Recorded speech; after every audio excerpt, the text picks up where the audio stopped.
ఈరోజు ఎంతోమంది క్రైస్తవ కుటుంబాల్లో పుట్టినవారు అంటే క్రీస్తుని ఎరిగి రక్షించబడిన తండ్రి, రక్షించబడిన తల్లికి పుట్టిన బిడ్డ క్రైస్తవుడు అయిపోతాడా?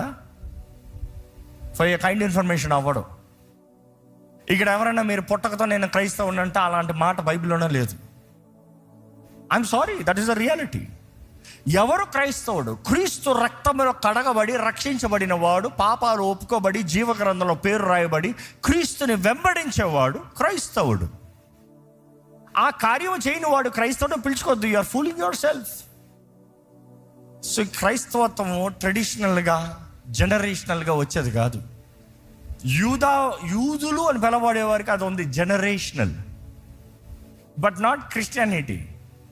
You have to believe, you have to repent, you have to confess your sins, get one with God.